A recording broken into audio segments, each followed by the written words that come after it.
All right, good morning. My name is Mike Sawchuk. I am the Commissioner for the Department of Public Safety here in the lovely state of Maine.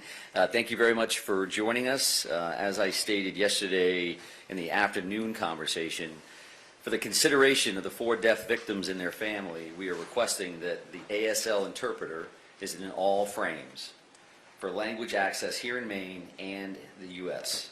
They are grieving and have a right to know the latest information in ASL. Thank you for that. All right, we do appreciate your patience and your professionalism. I know you've been with us now for a few days away from your families, tucked in here with Lewiston working with us. So we're going to go ahead and kind of focus again on the operational side of the house. It's intended that I'm your only speaker for this morning.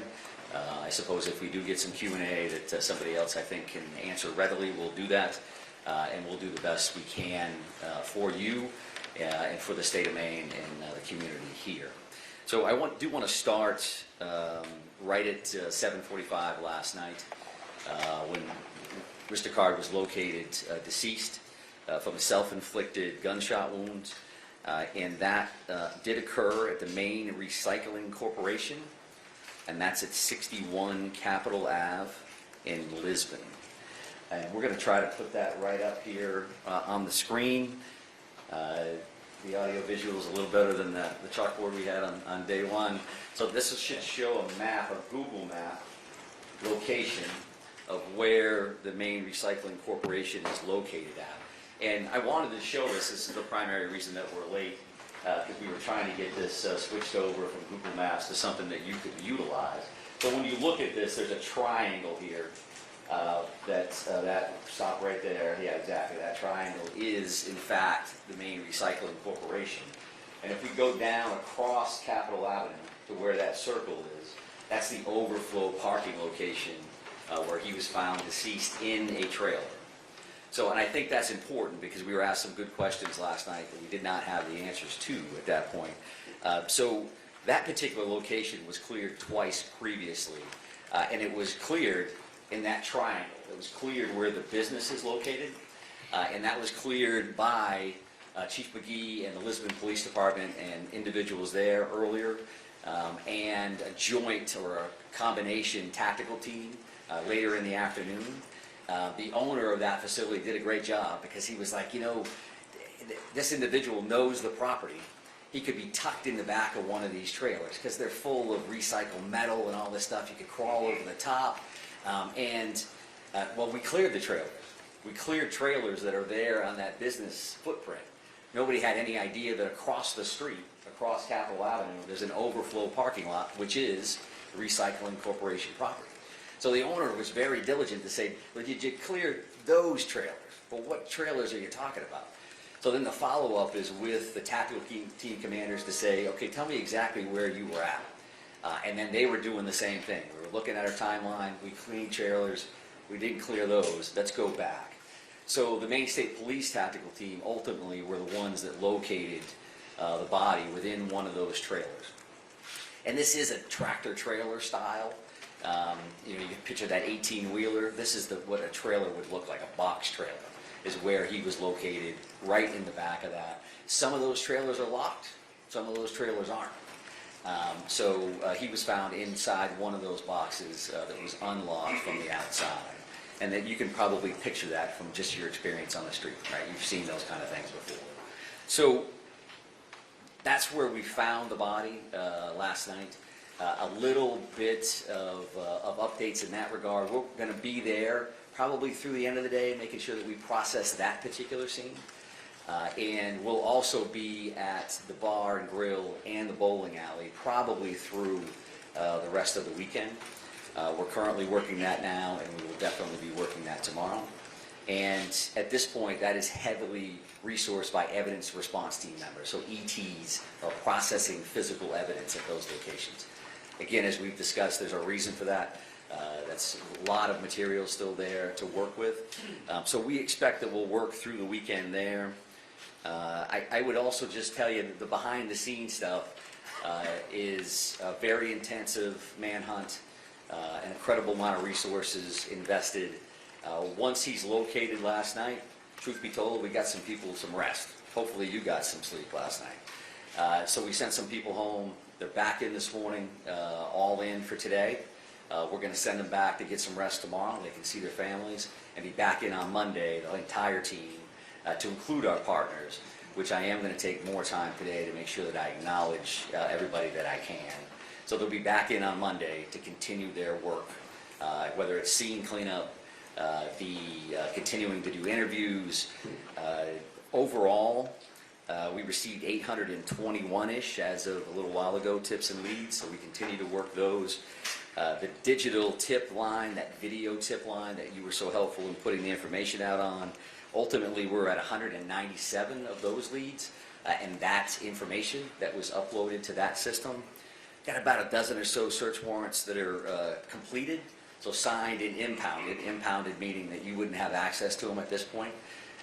But given the circumstances here, right, because we don't envision a trial of any sort for anybody that's involved here, the release of information I would expect after those affidavits, that impound is pulled, there's going to be a lot of information that's going to be there for you down the road.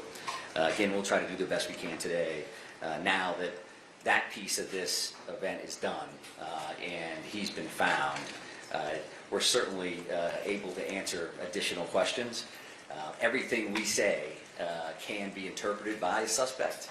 They just said this about me, I'm going to go do that. And again, based on the violent nature of what occurred here, the traumatic incidents that occurred here in Lewiston, we were certainly concerned right into the last second that we didn't know what this individual was going to do next or where he was going to do it. So we need to be very cautious about that. We also need to be very cautious when you talk about trials, one information.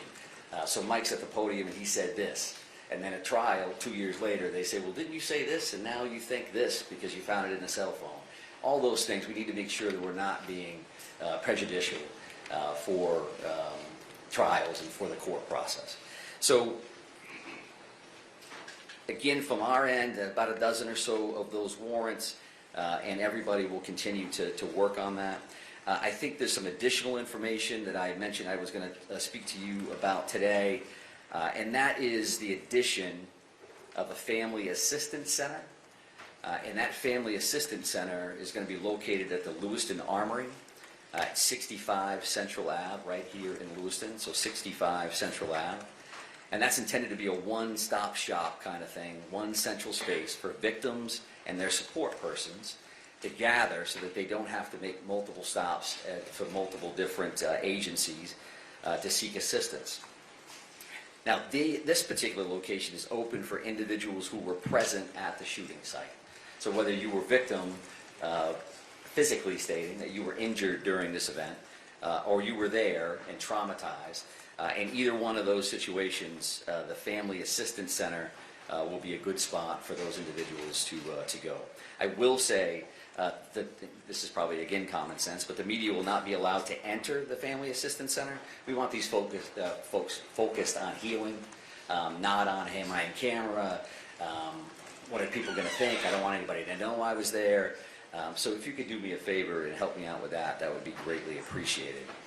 Now, that's the Maine State Police are working with the Maine Attorney General's Office, the Red Cross, the FBI Victim Services Division, who have been incredible, and they're opening that space. That space actually opened this morning at 10, and they're going to be operational for the foreseeable future from 10 a.m. to 7 p.m. at the Lewiston Armory at 65 Central Ave. A separate location or a separate site providing mental health assistance, and that's going to be located at the Ramada Inn here in Lewiston, and that's created for the larger community. So again, as we've discussed, you have the scene, but the entire city is a scene, right? People that are traumatized, that I know somebody that knows somebody that knows something, or I walked by that, I've been to that bar before, I bowled there, that wasn't my night. But you want to talk to somebody about that. That's going to be at the Ramada Inn. So you're not necessarily a victim, a specific victim of what occurred, or somebody that was present when this occurred. And I mention that, and I mention that in this setting, because as these things evolve, we have an investigation, and now this will slowly evolve over to a wellness and a resiliency conversation for the community and for the victims and others. And that's the information that we want to make sure that folks are getting so that they can receive the help that they need. I would also say that once we clear these scenes, and I want to make sure I acknowledge this individual. A Mike Halloran, who's a retired law enforcement officer out of Mass, owns a trauma service cleanup company. And Mike gives us a shout and says, when you clear those scenes, I'm willing to come up and donate the services of my company to clean all of these crime scenes, which, as you can imagine, or probably can't imagine, is an incredibly traumatic process to begin with. So we clear the scenes, we have all the evidence that we need. This company is going to come up, the Trauma Service Cleanup Company with Mike Halloran. They'll do the cleanups, and then we'll release those locations back to the owners so that they're not forced to deal with that first thing when they walk back into something, their hopes and dreams. I always wanted to open a bar, and they're going to be surrounded by the chaos that would have occurred that evening. So that will be the next steps there, so that's probably early next week. I gave you a little bit of information reference to the detectives, the major crime units, and all of our federal partners that are working with us there. We will be transitioning from our current command post back to the Lewiston Police Department. As you might imagine, the parking lot was a little bit different today than it was yesterday, right? So our command post, the next big step for the incident management team is to kind of demobilize. I think when these things happen, the first piece is we don't have enough people to do the work we need to do. And then the second piece is we have so many people to do the work that we can do. How can we track them? How can we feed them? Where are they at, and are they safe? So we're going to be fully invested in the demobilization of that location and the personnel that are involved throughout today and into tomorrow.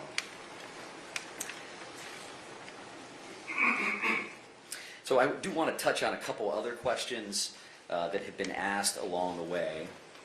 And with clearance from our prosecutors and our detectives, we're certainly more comfortable answering now based on the current outcome of what happened last night. So one thing, there's been a number of completely legitimate questions about a note that was found in his residence. So this is a paper style note.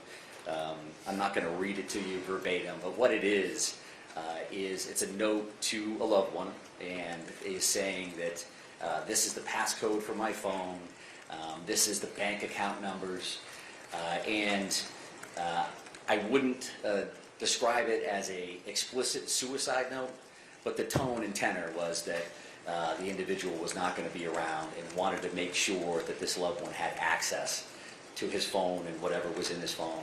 We're working on that now to get into the phone. That's one of those search warrants. That's one of those very specialized skill set that our folks have. And then the bank codes to make sure that that happens. That's not uncommon in suicide situations. You get long loads, you get very set up scenarios, but that's something that you asked about, and I do appreciate that. And again, we can talk about that a little bit more now. There was a firearm found in the white Subaru station wagon. That was a long gun style. I don't not have the make and model. You could ask me, is that an AR-15? Is that this? I don't know that. But I was asked yesterday specifically, did they find a gun? Did we find a gun in the car? And we did. And that was a long gun. And to my understanding, that was the only firearm that was found inside the car at that time. I would expect, again, based on the investigation and the outcome, that when these impounded affidavits are released, there'll be search warrant lists, and they'll have all kinds of stuff. What did we find, and how many of this, and how many of that? So that'll be much more detailed. So did you find guns in the house? Did you find guns on him? So that is something that we've been asked about, and I wanted to make sure that we covered that as well. Another question that I've had some conversations around this morning. You know, if you talk about is there a motive here, right? I think clearly there's a mental health component to this. We still need to do some research around trying to get access to certain records and things of that nature. Which again, you could probably imagine is not just as simple as he just calling somebody, hey, can you send me this thing? But what I would say is, based on what I've heard through conversations this morning, I don't see, or I'm told that we don't have access to any forcibly committed for treatment information reference to Mr. Carr, okay? So you can volunteer, as an example, to go to a facility and seek treatment for months on end. But if you're not forcibly committed to seek that treatment, and it's very specific to treatment, right? Not forcibly taken for an evaluation. An evaluation is completely different than treatment. So there are a lot of very specific criteria around firearms, are you a possessed person, or prohibited person rather, and what that looks like. So in this scenario, we have not seen to this point, I have not seen to this point, that Mr. Card was forcibly committed for treatment. And if that didn't happen, then the NICS check, you could go into a firearms dealer who does all of their work, and the background check is not going to ping that this individual is prohibited.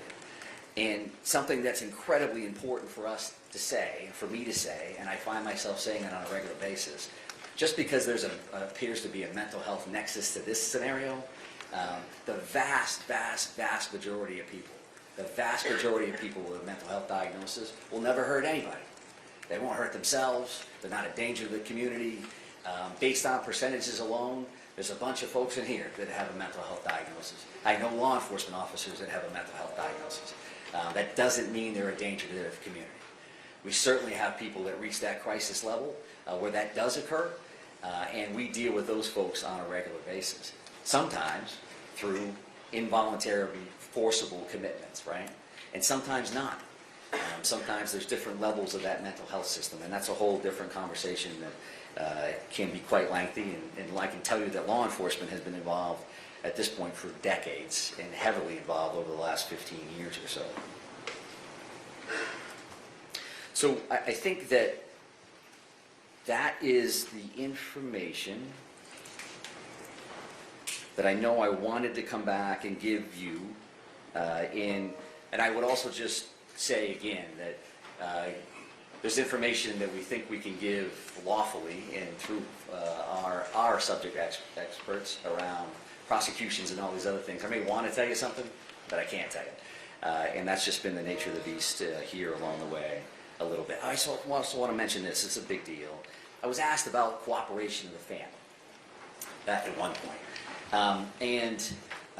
This family has been incredibly cooperative with us. Truth be told, I think the first 3 people that called us to positively identify this individual based on the photos that were released were family members. And unfortunately, what happens in a scenario like this is that this happens, they're connected to this family, and that family has taken a great deal of grief, to include threats, people hanging out at their houses, and say, do they know? Is it their fault? Are they enabling? All of those things.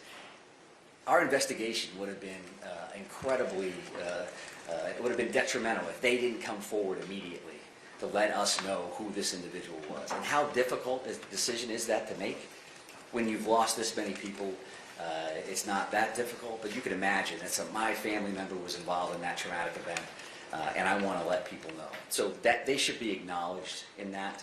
Again, I won't specify exactly who the family members were, but as a whole, we found them to be very, very cooperative.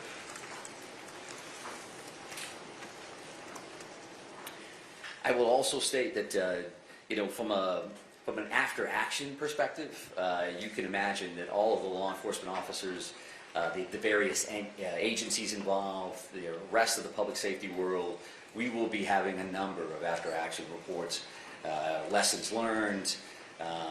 We don't want this to ever happen to anybody ever again, but we've learned a lot as a state from other communities around the country where this has happened, other communities internationally where these things have happened. And they put out best practices, and this is what's happened, and what are we going to do next? So I would expect those things to continue. None of the entities that are involved in that, certainly not the Department of Public Safety, are regulatory authorities. Like, hey, we have authority over what happened over here, and we're going to act on that. So there's a time and place for all of those things, to include that mental health system. There's a military component, all those different things, which has their own networks to regulate and make sure that they're checking their own processes, and I think that's rightfully so. So I think what I want to make sure I do, and I want to make sure we switch that screen back over to that victim screen to make sure that we all remember why we're here and why we do the work that we do. And I also want to state that, because I think when we leave here today, I'm not expecting future briefings or anything else, and I don't want to leave our partners out of this. I've discussed them every time we've talked. But if you talk about Chief McGee and the Lisbon Police Department, all the work that they've done, the strong focus on Lisbon, kind of morphed over to or Lewiston, and it kind of morphed over to Lisbon with the finding of the vehicle. But Chief McGee and his team and his community have really, really stepped up across the board, and they deserve a lot of credit as a strong partner in this entire thing. And the New Hampshire State Police, I can't tell you, I mean, that helicopter was floating over us very, very quickly, and there is New Hampshire State Police and tactical teams and detectives, command staff members that came to us immediately, across the board. From our federal partnerships, what happens in these is that everybody's got incredibly long titles that are accurate and they mean a whole lot. But when you talk about the ATF, you talk about HSI, you talk about DEA, you talk about the FBI, you talk about, we're down to first name deals, right? So you talk about Kevin, you talk about Jim, you talk about Mike at HSI, you talk about Jody. That's who we are now, right? And it's going to be valuable in the future to have that first name basis in case something else happens, across the board. And certainly the Maine State Police as the lead major crimes and investigators on this scenario have been in the forefront of this since the very, very beginning. Whether we have our elected officials here from various communities, we have IF&W, my fellow commissioner Judy Camuso is here. Let's not forget that hunting is open today. I want to make sure that we discuss that for sure. And I guess I would just close on that, on the acknowledgement again of Chief St. Pierre and the work that him and his team have done. They've made their community proud. They've made the state of Maine proud, and we're lucky to have them as part of the Department of Public Safety. So with that in mind, I'm going to try to do some Q&A. We'll see how this goes. I wrote myself a note. I'm supposed to repeat the question before I answer it because nobody can hear it. So right here, ma'am. Yes. We talked about the victims who were killed. What about the victims who were injured? What's their current condition, and can you identify any of them? I can't identify any of the victims at this point. My understanding is the last update that I received is there was 3 people in critical care. And I don't have any more specifics reference to the remaining 10 in that scenario. And as you might imagine, these individuals passed away because of this crime, and these other folks have to live with the rest of their lives. So I'm not sure that they want to be identified in the sense. We've had victims' families with media members and others parked across the street. They feel nervous, they feel scared. So we're not in a position that we're going to identify them. And Sir Rager? Yeah. Based on what you've learned so far, why did the suspects target the bowling alley and the bar? I would say that the mental health aspect of this, there's a piece of that where there's paranoia, there's some conspiracy theorist piece that I think what I've read and what I've seen is that the individual felt like people were talking about him. It may even appear that there were some voices in play here. And we don't believe that any of that is accurate, and I think that led him specifically back to those 2 specific locations. And it also led us to, where's he going next? He used to work here, he used to be there, and what's that going to ultimately look like? So I think that's a valid question. Right here? Local Commissioner, can you go back to the recycling center? What was the suspect's connection to that facility? Was he a former employee?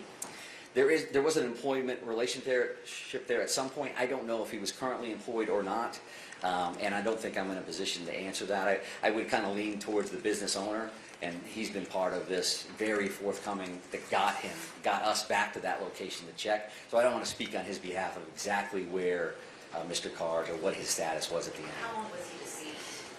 I don't know that yet, and I think that comes down to the autopsy in many ways. They say, he passed away of this, cause and manner of death, and then they'll be able to give a range of some sort of how long he's been passed away, but I don't know how exactly tight that's going to be. But sir, did you have a question? Yeah. That was the one. All right, perfect. That's a 2-for. Yes, ma'am. On the discovery of the body, if there's apparent self-inflicted gunshot wound, the stab, the condition of the body when you found it, the actual discovery of finding him in that trailer. Yeah, sure. So. From a discovery standpoint of the status of the body itself, when you're talking about a few days, There's not a great deal of decomposition in that time frame. So it was a self-inflicted gunshot wound. I will tell you, there was a couple of firearms found at the scene. I won't be able to tell you exactly what that was.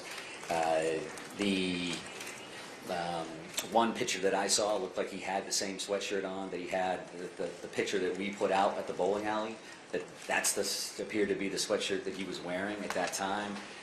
He was found closer to the sliding door component of the trailer, so he wasn't buried back further. When that happened, when he took his own life, I don't know the answer to that. And again, we'll probably have a range-ish from the medical examiner's office, but not something I know right now. Right now. Commissioner? Help us understand anything that you know about his movements, how he was able to evade so many law enforcement partners, but then not find him. Yeah, super question, right? So again, a bit of an anomaly from a scenario, right? We have two locations. He escaped both, parks his car someplace else.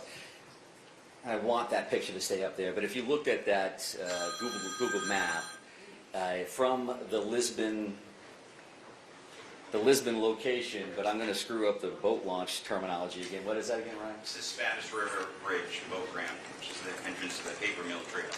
So that trail actually runs from that boat launch all the way along the Androscoggin River, and you can see it on that Google map. So that comes all the way down along the river, and then that overflow parking lot is there, again, next to a business that he's familiar with as well. So there is a natural connection. Is that planned? Is that not planned? Is that a location of convenience? I don't know the answer to that, but that's kind of how that went down. But Ray in the back, man? So going back to these maps, so you mentioned previously that sort of triangle section had been searched twice before, Yeah. and he was found in that sort of overflow parking area. Had that area specifically been searched for before? No. No, it had not. Yes, sir. Thank you very much. You just said, I think, that 2 firearms were found with his body. So can you just clarify, does that mean there were 3 firearms on his person? One found in the car, and then 2 on his body? Yes. 1 in the car, 2 on his body. And can you give us any details? The one in the car, you said, was a long gun. It was a long gun. It was a rifle of some sort. I don't know. And the 2 with his body? I don't have that information. They're still working that scene right now, so that's not something I'll clarify for now. Right here, man. I'm going to kind of work my way. I'm going to try to get to everybody if everybody's cooperative, and we'll try to get as many as we can. Confirm if any video or you saw any video of the suspect playing cornhole at the bar? And I just read my note that said repeat the question, which I haven't done yet. So could you ask that one more time? Can you confirm that you've seen video or there's video of the suspect playing cornhole at the bar? So is there video, or can we confirm that there's video of the suspect playing cornhole at the bar? No, I have not seen that. There's a lot of video yet to view from the locations, as well as those 197. I don't know how often this individual frequented the bar. If there's a timestamp on when that would have occurred, I don't know the answer to that at all. What about frequenting the bowling alley? I think that there's a connection to all of those locations. I think both of those spots. I will tell you from a community standpoint, a lot of people in this community were familiar with both spots, right? So this thing happens, and everybody's like, I was there once before. My family visits that spot. So there was a lot of that was going on, and I do believe there's a connection, as if this gentleman had been in both of those spots. Want to give it another shot? Yeah, I've got another question.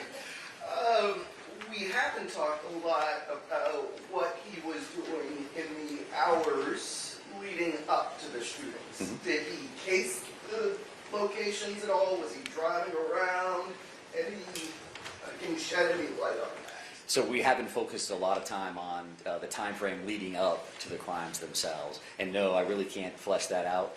I do think that what happens from here is those neighborhood canvases, and we say, okay, so this happened. We know this call came in at 6:56. We know that call came in at 7:08. Can we follow that suspect vehicle, that white Subaru station wagon? Can we track that with video in 100 different locations? I've seen those ring cams, convenience store, someplace out front, and then can we time gap that so we know exactly what happened, and then we left this location in that car. We know somehow we ended up at the boat launch. Can we try to figure out what that looks like? So I don't have any information. Was he cased in the place that day, or clearly he had some knowledge of these locations previously, however. I'm assuming you're looking into that. Of course, yeah, absolutely. That's part of that. Again, he's dead. We know where he's located at. We can start working with our victims. We can also start digging in on all of these other things. But, sir? Yeah, so did you say that you don't know of any forcible mental health visits, or there were not any forcible? There's none that I'm aware of. We've had people check that have told me that they haven't found those. So if they exist, I'm sure we'll continue to dig and try to find them, but I haven't found them. So a quick follow-up to that then. Yep. We're learning there may have been from a local source high up in law enforcement that we have. If you found that the yellow flag law should have been enacted, how will you hold those responsible? So that's a pretty good hypothetical from whoever your source is. We'll have to look at the actual snapshot in time. The yellow flag law in the state of Maine is very specific about an individual that's in protective custody from law enforcement to begin with. And do we have probable cause to believe that they are in possession, they could be in possession, of dangerous weapons? So if we meet those criteria, then you can take an individual in for a yellow flag assessment, a weapons restriction order assessment, and at that time, your criteria change from likelihood of serious harm to likelihood of foreseeable harm. It's close. I guess my broader question would be, will you work to try to prevent things like this from happening in the future, and how might that? I would tell you that the weapons restriction order in Maine has been utilized 82 times to this point. It went into effect on July 1 of 2020.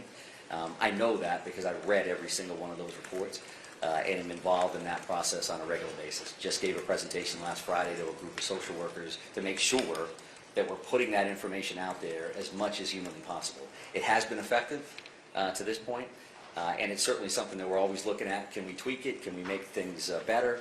But it has been utilized, and to this point it is being effective. But ma'am, you had a question? You talked a lot about the mental health component and being part of his motivation. Is there any other aspect that you can tell us about or possible motive that led to him targeting the bowling alley and then the bar? I think that what we know is we have a lot of work yet to do on phones and technology. Are we going to find a concrete motive that says this is what I'm going to do and this is why? At this point, we certainly know that there's a strong mental health cloud over this, what happened, the two tragic scenarios at both of those locations. We know that there's definitely a mental health nexus to that. Specifically, is there another reason? When you talking about paranoia, you're talking about individuals in crisis. There's a lot there. What was actually happening versus what they perceived to be happening. So all those things are definitely on our radar. But in the back, ma'am, and I'm going to come Yeah, up to you. what was the status of your search before you found the body? Did you have other leads leading you to this parking area, or was it just the owner of the recycling center saying, hey, and when did he tell you guys to look in that parking lot again? And then can you also confirm that you believe he walked the trail to the parking lot from the boat ramp? So the two questions there, did we have additional leads reference to the overflow lot where he was ultimately located, and can we confirm that he walked? Number two, we haven't found a vehicle or any other bicycle or there's no other information to lead us to believe that there was anything but walking down. I suppose something could happen to lead us in that direction. So there, whatever that is, 800 and something leads and tips. The primary reason that we were back in that location is because, I will say this, from a community policing, from a relationship standpoint, the owner of a business calls his police chief and says, hey, I want somebody to make sure that they're clearing that. That's good cop 101, right? You have an automatic connection with somebody in your community. That's why the additional follow-ups occurred. Because we had, again, searched and documented. There's logs and all this stuff about when we were there, who was there, what did they do, which allowed us to do the follow-up work to say, well, did you check across the street? Well, what's across the street? There's a dozen businesses that surround this thing. And nothing that says that's the recycling corporation. So the owner was diligent, as was Chief McGee, and then passing that information on to the command post and then ultimately being checked. So, sir, right here, no? Yeah. I wanted to ask you about the use of canines in that exact location. Were they used to try and pick up his scent before he was found in that trailer, like just in the days leading up? You know, he's at the boat location, you know, he had walked that trail. So were canines used to try and pick up his scent? I don't know the specific answer to that. I would think that they would be, but I don't want to guess. Canines are a standard part of, we lost somebody here, where did they go? We have tactical canines that are attached to those various teams. We have a lot of great dogs that are out there working the streets. So I don't know the answer, but I can only imagine from a best practice standpoint, sure, that of course they would do that. Did you have another question? And I did. Can you clarify whether you guys have found anything that would confirm that this is premeditated at all? And if you have, then what was it that you made us say? We have not. There's been no additional information. However, we know that there were two specific target locations. He did go one to the other. He ditched his car in a specific spot. Again, maybe we'll find additional information in one of these devices that says, this is what my plan was. All we can do is look at what actually occurred. So there's nothing there. How long was it planned? What did that look like? I don't know that right now. Ma'am, did you have a question about it? Yeah, I just wanted to ask, how exactly did he die? How exactly did he die? So the question was, how exactly did he pass away? And that was a self-inflicted gunshot wound. Is the apparent reason for his death. To his head, to his heart, how did he? I won't give a specific location, I don't think, for today, but kind of moving, ma'am, right here. In terms of the two shooting scenes, are investigators still actively collecting evidence there? I know yesterday you said it could still take a few more days. Yeah. Any sense on when it could be cleared? Yeah, so I've heard through the weekend at both of those locations, and then we'll transition over that cleaning and some of that other information that I put out. Sir? You mentioned a dozen or so search warrants that you guys are working with. Can you Yeah. tell me how many of those have been executed, and some of them haven't? What specifically are you looking for with each of these? I don't have the information there because one may be a search warrant on a cell phone, right? One may be a house. So I don't have a breakdown of exactly what warrants are going where and what that looks like. Some of those have been served, some of those we have, and they're kind of in the queue as a part of a punch list. This is where we're going next, and this is what we're doing. Absolutely, we're still working on it. Just a quick follow-up. I Yeah. know Lewis is a small community, but is there any indication that he had a prior relationship with any of the victims? I can't speak to that specifically. I think that would speak to premeditation and something as a motive above and beyond the mental health crisis that we know exists. But all of those follow-ups continue because you have the victims themselves clearly that have passed away, but we're also talking to everybody that he ever knew, right? Somebody he worked with, somebody he was in the military with. What did you know and how and all of those kind of things. So that continues. But, sir? So I want to get back to the two previous searches. Okay. First, thanks for answering all these questions today. I think this is important because, I've spent a lot of time in Lisbon, and that community certainly, just from the lockdown and the shelter-in-place has suffered. Right. And I'm wondering, as you sit here today, do you think something more thorough search could have been done in that location, whether it's surging more resources to that location? Because, I saw the chief out there with his officers on their own doing a lot of these searches. And the question becomes, should have more resources surged into that area? Because it seems like this one trail was just missed. No one thought to search it. We didn't really see a surge of resources into that area until yesterday.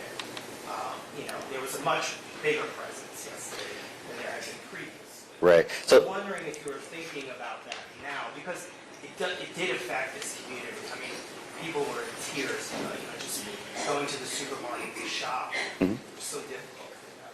Yeah. And I'm just wondering if you're thinking about that at all. So the question is, do we think now we should have surged additional resources to that area, either those two searches or otherwise? And I think we had a great deal of resources in play. I think we had resources all over the place, resources that maybe you saw, maybe you didn't see 24/7, 365 out on the street. I know that Chief McGee was working with fellow chiefs to bring him additional resources. I've seen that email string like, hey, we're trying to have two-person cars from a safety perspective. We want to make sure that we're properly staffed across the board. Another incredibly positive aspect of this is that search that Chief McGee led was because one of his officers found an open door to that facility. Right? So that's what's happening. People go to bed, whether they can sleep or not, and all night long, there are police officers crawling through their neighborhoods, looking at these businesses, looking at their backyards, trying to make sure that everybody's safe. So I will, for the rest of my life, be looking at this event and saying, could we done this different? Could we do that different? I think we had resources in play, and our hearts go out. The reason we do this work is because of the trauma that is caused to our communities, all communities, when these things happen. So it's a completely legitimate question, but not one that I think was resource intensive for that particular area. But sir in the middle, why don't you follow up? Go ahead. I'll give you that one. In those two searches, was it just the Lisbon police? No. Or did you have other officers? Yep.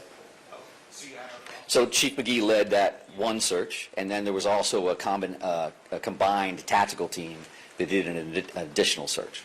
But again, the reason that we were late and we wanted to put that map up there is because if I told you, they didn't know about the overflow location, I wanted to be able to show you why that is, right? There's a business here, you cross the road, there's this overflow parking lot that I don't think, me personally, would have naturally connected, that this business is connected to that. If it's all in the same lot, because these tactical team commanders, as an example, well, did you check trailers? And the answer is, yeah, we checked the trailers that were there. And then the owner, again, being diligent in knowing his property, said, well, did you check those trailers? Which trailers? Well, the ones across the road, down here across Central Ave. And the answer was, no, we didn't go over there. That's not what we were there to do. So I think that they did their due diligence across the board. But sir in the middle? Thanks for your time. Sure. These questions. I guess two things I wanted to ask you. In terms of that note, is there a timeline on when you think that may have been written? Was it that day before you proceeded to the shootings? And then secondly, on that trailer, do you think he may have been in the woods and then doubled back there? Legitimately missed, the first time possibly because he didn't check, but maybe he wasn't there? So I think two different questions there. One, reference to the timing of the note, and then how he got to that trailer, when he got to that trailer. All we can say for the note component of this is simply saying that we know when the initial shooting happened. I think as we try to backtrack through his day, which was an earlier question, can we identify where he was at a certain time in comparison to the shooting at 6:56, and then know in the middle. So he must have had it there at some point. Maybe there's a technology piece of this. The phone stopped moving at a certain spot. Maybe there's going to be additional information there. And when he went to the trailer, how he got to the trailer, I would like to think that we're going to get some additional information there, but I haven't seen it yet, and we're going to continue to work it. So, yes, right here. Did Mr. Card have any prior interactions with law enforcement in the area in the days, the weeks, the months leading up to this tragedy?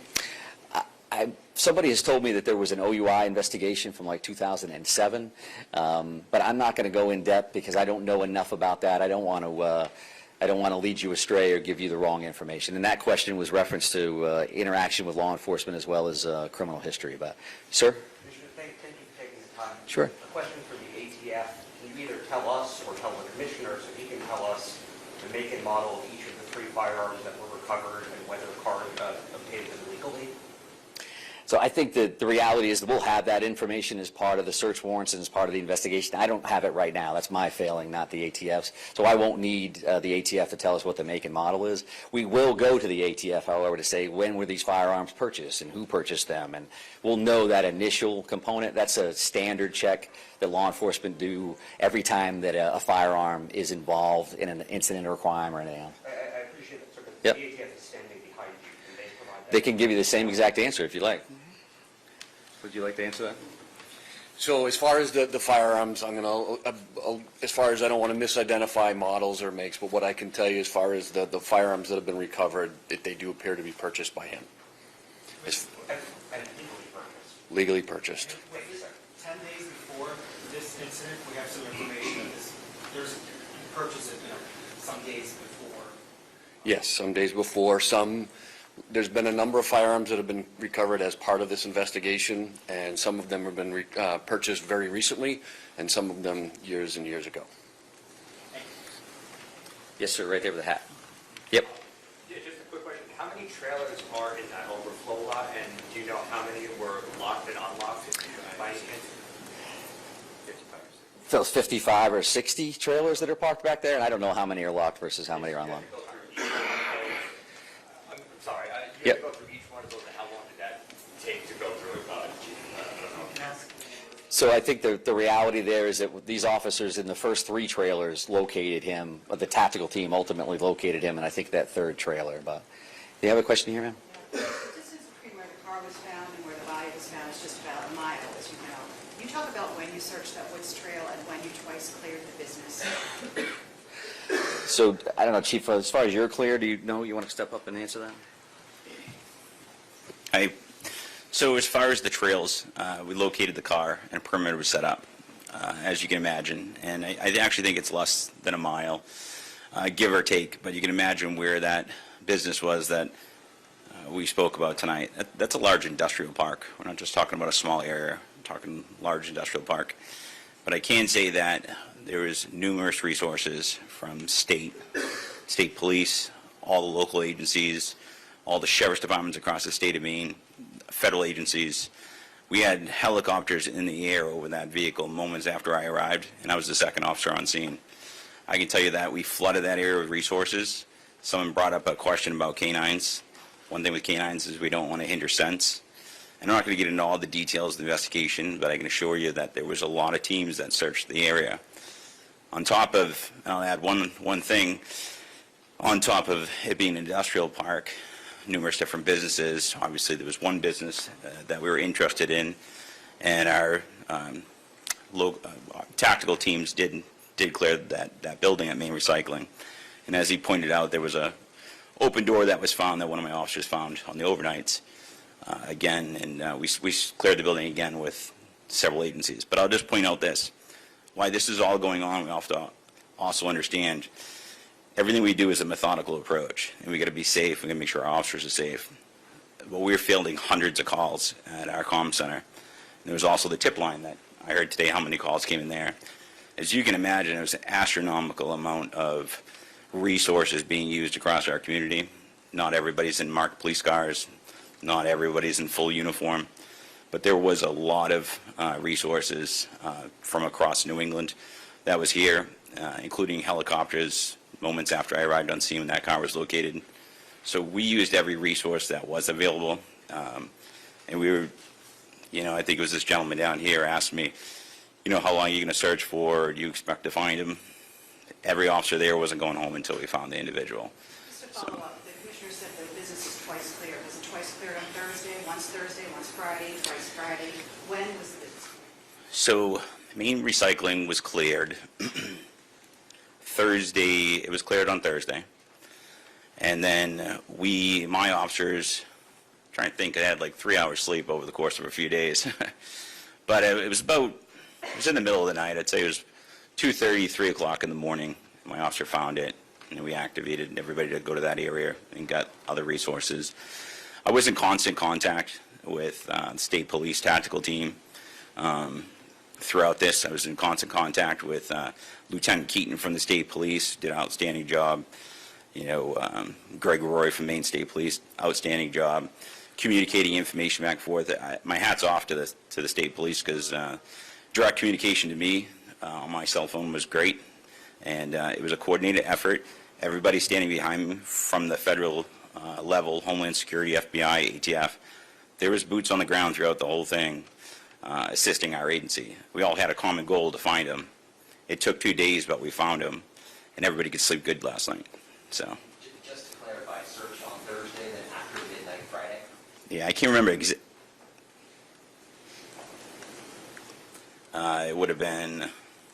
Yeah, I can narrow down the timeline. I don't want to give you the wrong timeline, but it was hours after. It was in the middle of the night when they found it. So, yeah, that would be about right. The business owner called you? The business owner actually called our agency. We ended up speaking to him. I followed up with him. I have spoken to him. Yes, that is correct. I have spoken to him. He did reach out to us with that information. Correct. What about this unsearched trailer that may not have been? Not trailer. I mean, he's got an overflow lot of 55 to 60 trailers full of crushed up plastic and metal. This isn't a lot that's just all empty trailers. So I'm not going to get into more of the details on that. I mean, realistically, right now, we should all be really thinking about the victims. We also should be, the suspect's family as well. We're very forthcoming to law enforcement. But, we have all our national news and media partners here. And this tragic event that happened, that hats off to Chief St. Pierre and his agency. But right now, we want Maine to be remembered as the community that came together after this tragic event. I was on my way in this morning to this press conference, and I'm driving through Lisbon, and I see people walking the streets, people sitting on their porches, people waving thumbs up. It's what community's all about. So I'd say, I'm not going to say too much more at this point. I'm going to put it back over to him, but moving forward, we just be thinking about the victims. Thanks. Can you tell us if there are any vigils planned over the next couple of days? Also, You know will about them. students be going back to school starting on Monday? Will there be additional resources there? And lastly, is there going to be a heightened security presence in the town for the next week? And to add to hers, is there any resources? One at a time. All right. So first, answer your question about vigils. I do know one that at 6 o'clock tonight at the Rumbo site in Lisbon Falls, there's going to be a candlelight vigil being held there in Lisbon to remember the victims that tragically killed in Lewiston. As far as school, I'm still in communication with the superintendent of schools. I don't have an answer for you on that yet. And what was your other question? The other question was, is there going to be a heightened security presence? Yes. Yeah, we have multiple extra officers on. Yes. Your department, well, all of you all's department, that's put in a lot of work. How are you all doing? And what resources are going to be made available, if any, for the people who are working on this case for days on it? I can tell you that personally, I can speak only for myself, but NAMI in Maine, as well as every crisis counselor has reached out to me from my department. We are scheduling debriefs for my department. Elizabeth Police Department was heavily involved as soon as it happened to go up and assist Lewiston right at the scenes. So I want to get those officers some assistance, but as you can imagine, nobody on my department wanted to go home until we found that individual. And I pretty much had to force them to go home and take a nap. So. Chief, could you describe the moment that your officers opened that door, that trailer? Like, how did they make the positive identification? Yeah, I won't be able to comment on that because we weren't involved down the trailer. So I'm going to put it back over to the. Thank you. I appreciate that. So the Maine State Police Tactical Team are the ones that located this individual.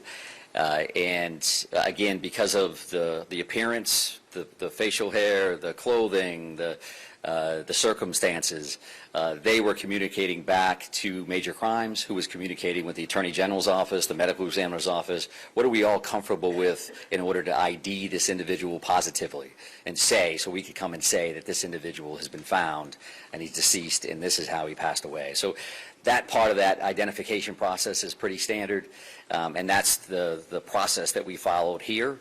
As soon as we knew that, the very first call that we made was to Chief St. Pierre to notify him that, again, that next level can occur. I'm going to take one more question, and it's going to be from you, ma'am. Understanding that there has been no forcible commitment and has been no prosecution, can you tell us anything that you know about voluntary self-commitment that you may have? So the question is stating that there's no forcible commitments. Do we know of anything that's on the voluntary side? I know that we're seeking records and we're trying to determine if, in fact, that happened, what did it look like. There are reports out there that it did involve the military, his military unit.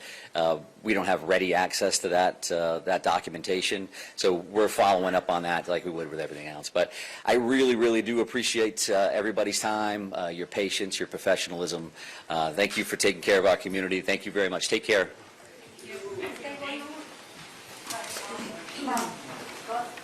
Thank you all.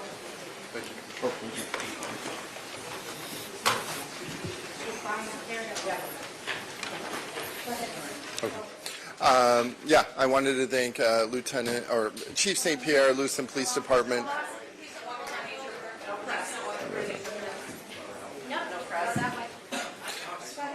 I wanted to thank Chief St. Pierre, Lewiston Police Department, Commissioner Shashchuk, Maine State Police, and all of the state and federal agencies that helped us through this. Thank you all so much. The City of Lewiston is committed to helping residents cope with this tragedy, and counseling is available for those affected 9 to 1 today at the Ramada for both children and adults. They can simply go there and receive counseling. I also wanted to thank our businesses who have provided overwhelming support for law enforcement, first responders, community partners, and residents. The donations, food, everything. Our businesses have really stepped up, and I'm extremely proud of them. So to Lewiston businesses, thank you very much. And to all the residents, you know, I love you. I'm grateful for you, and I appreciate the support you've shown each other the past few days. My heart goes out to the victims and families. And I also want to say that Lewiston is a strong city. We're a close-knit community and a resilient community. I know that we'll be okay as we move forward together as one Lewiston. Thank you very much. Mayor, do you have any information about individuals? Yes. Yes, 6:30 p.m. Frank? Yes. So we, Sunday at 6:30 p.m. there will be a visual at the Franco Center on Cedar Street. You can check our website and our social media, and I think I have everyone's cell phone. I'll send it out to you. Mayor, Thank you all very much. Mayor, has the businesses, the owners of the business shared with you their intent, once the crime scene is cleared, are they going to open up? Are they going to open back up, or are they going to tear down the businesses? What's their intention? I cannot comment on that. Thank you.